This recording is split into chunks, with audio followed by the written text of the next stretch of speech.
All right, so it is October 10th, and it's time for us looking at the garden.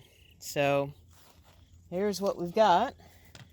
This was the zucchini bed, and I put in a fall garden. So notice this is my music garlic that's coming up.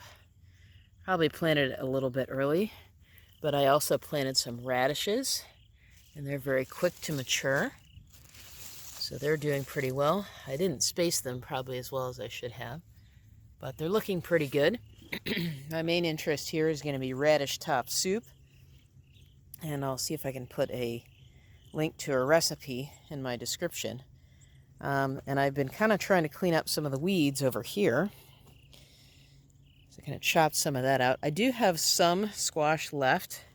This is the Cucurbita moschata, the Seminole pumpkin, which is not really a pumpkin. And I did get one. There's another one that I picked, and it's still blooming. So I actually took those blooms and made some fried squash blossoms.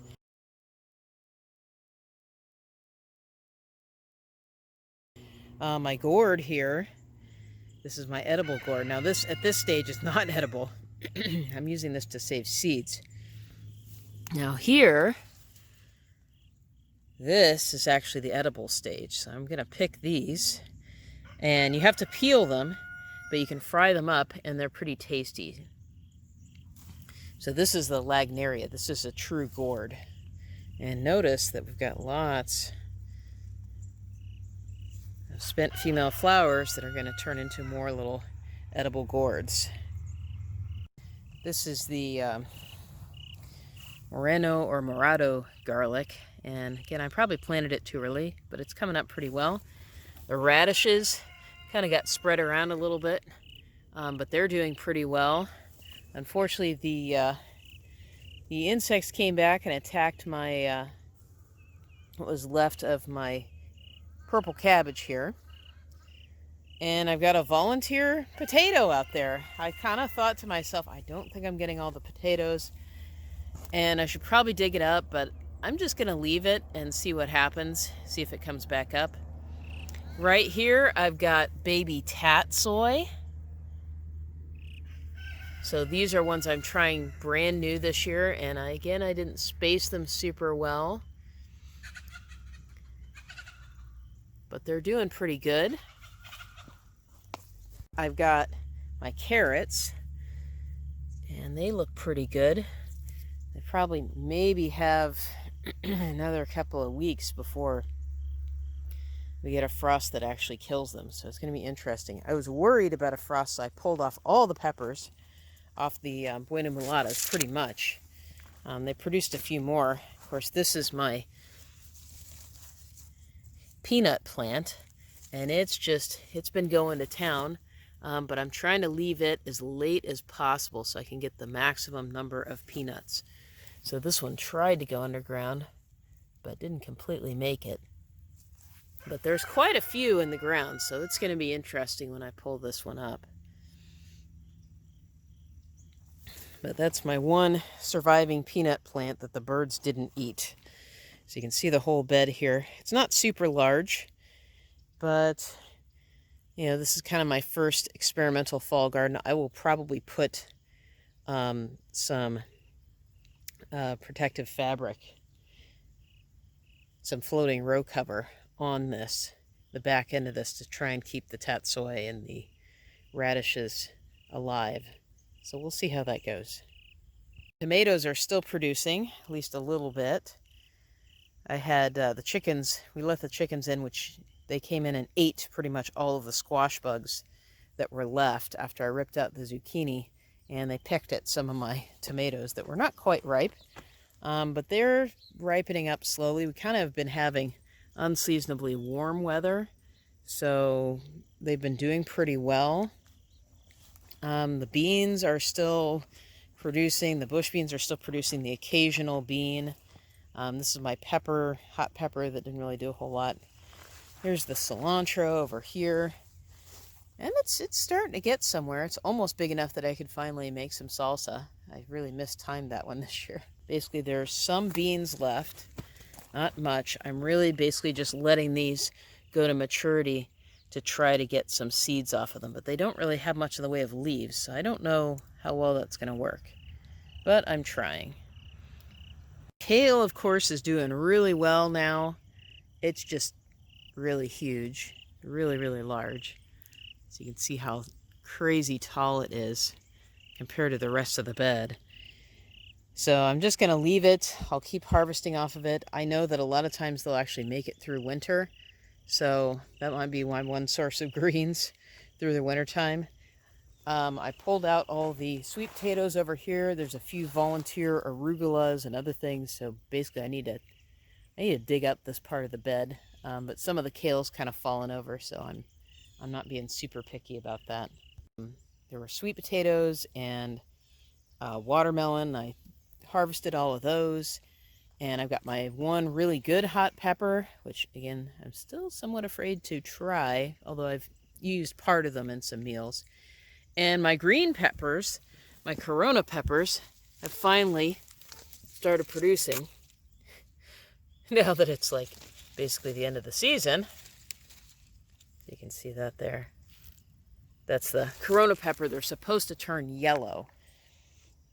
And the tomatoes are still going, especially the cherry tomatoes. That's usually how they go. They're kind of first to start and last to turn off. So they're doing pretty well. I've still got some prairie in there I need to rip out.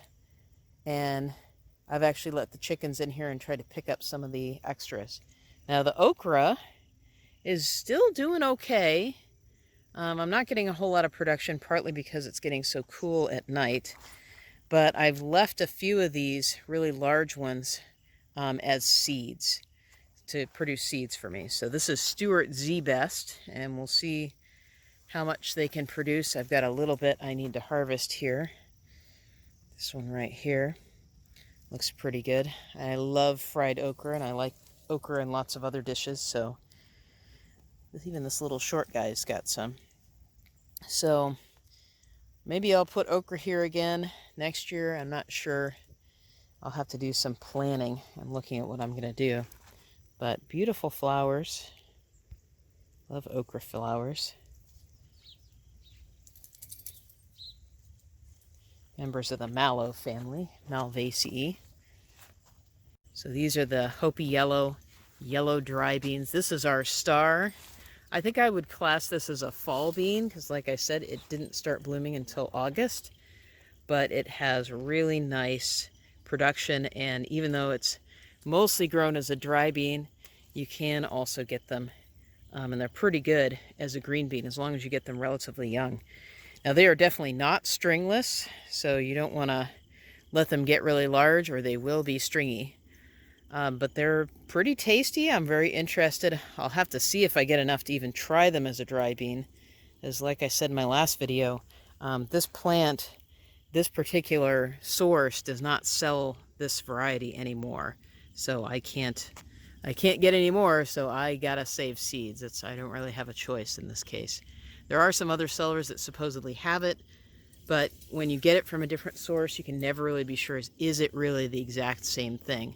Unless it's some very famous name variety. This is kind of an heirloom, so you can get some variation in sources if you get it from somebody else. So anyway, that's my Hopi yellow. And this, like I said, this is the purple potted. That's actually some Hopi yellow that's gotten all the way over here. And then we've got some of the Seychelles over here, which has actually kind of gotten itself a second wind. And these are kind of a modern pole beans, so they pole green beans, so you can pick them pretty large and they'll still produce a really tasty green bean. Unfortunately, it means it takes them a really long time to actually mature into seeds you can save. Alright, so here's our mantis again. I think this is a Chinese mantis, but I've decided to leave it alone because I've got a bunch of those beetles. True bean bugs. So if she, probably he, is willing to eat them for me, I'm willing to I'm willing to put up with you a little bit. If you're willing to eat my bugs, I'll leave you alone, as I've already got an egg mass on one of my plants. So if you notice here, this is an egg mass right here from a mantis. This is probably from that female mantis, which I didn't actually end up killing, because it was close enough to the garden, and most of the bugs in the garden are things that I don't want. But this is a Chinese mantis egg mass. It's one of the ways you can tell the difference between a Chinese mantis and a Carolina mantis. Carolina mantis will have a long, thin egg mass. There's kind of some argument as to whether they're really an invasive species or not. I see a heck of a lot of them, and they eat a lot of my bees. So I'm not really a big fan of them. But in the garden, if it's kind of a time of year where we don't have a whole lot of pollinators, they're probably going to be eating more pest insects there than they're eating pollinators. So I'll leave them alone for that. So not too bad for a harvest in October. I could probably pick some more tomatoes.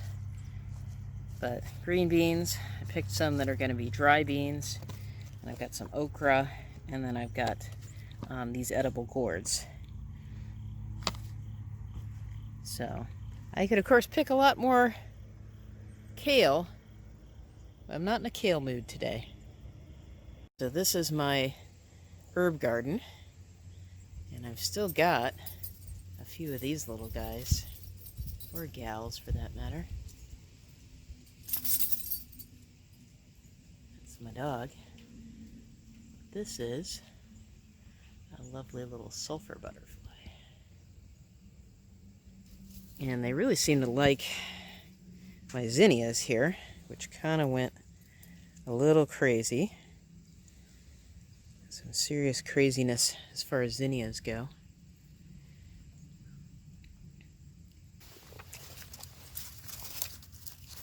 Right here has been fairly productive. Produced a fair number of beans. Really a lot when you consider I really only had 2 or 3 plants. This right here is my basil, and it's done pretty well, so you can see how it's all brown. So I definitely need to start pulling off seeds and saving those seeds. I planted an onion that basically just started growing on my, in my kitchen, and it produced 4 little onions, which then quit growing. So I guess I'll have to figure out what to do with them. But this tomato right here is still producing some tomatoes. This one is one that produces really big kind of air pockets inside of it. It's kind of weird. But this is my F2 Beefmaster, or one of them, so it's got some weird variation. And then over here, I've got my Hopi Red Dye Amaranth.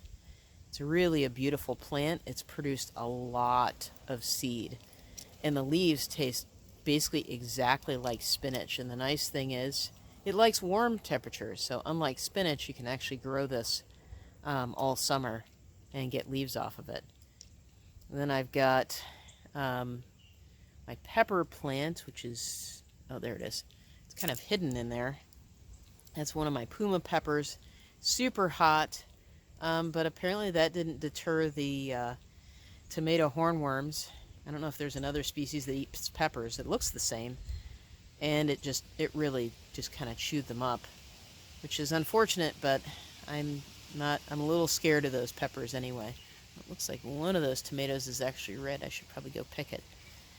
But anyway, I had some Thai basil over here, which is also basically going to seed, and I'll have to save seeds from those. The other thing you can do is you can actually take cuttings and grow them from cuttings. But I think just kind of for a bed that I just totally threw together and wasn't really thinking about or planning too much, it was just kind of a weed patch that needed something in it. And I've got the fennel back there. There was some dill in there, but I think the dill is kind of finished up. But it's it came out pretty well. Had some beautiful plants. So if you like this kind of content, you like watching my garden, learning about different kinds of plants, and watching me learn things along with everybody else, through the pandemic, please like and subscribe. This is one of these beans that splits into a twist, and if you push on it, a lot of times it'll split on its own. Of course, I picked up the one that didn't. Oh, there it kind of went. They kind of explode. Now, the bad news about this plant, as far as if you were actually to grow this as a as an agronomic crop, is unfortunately these do not all ripen at the same time. And this came from basically 3 plants, and this is really only half the harvest I've gotten. And the problem is, if you leave these on the plant long enough, they explode on their own. So I think it's a pretty good survival, like kind of doomsday prepper kind of plant, because it doesn't seem to need a whole lot of care. It doesn't really need a whole lot of water. It's a legume, so that means it's going to provide a lot of protein. And it tolerates a lot of heat. It's one of the more heat-tolerant legumes. But the problem is, if you tried to grow this in an actual field with a combine and everything, half your plants might have already dropped their seed by the time you try to harvest them. So it's kind of not good for that. But hey, if you're just sitting around, you have a little garden and you go out and you just pick the ones that turn this kind of purple-brown color, throw them in a bag, and then basically smush them all at the end of the season, then you're good, because I've still got plenty of green ones. And usually I just do these in a little batch, like this. You can see at the bottom got the green seeds going. So this is basically what I got from this particular Mungbean plant. And this really came from 3 plants. So for three or four plants, it's pretty good.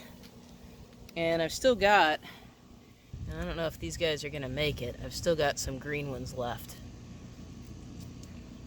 which may mature. So, like I said, possibly good survival plant.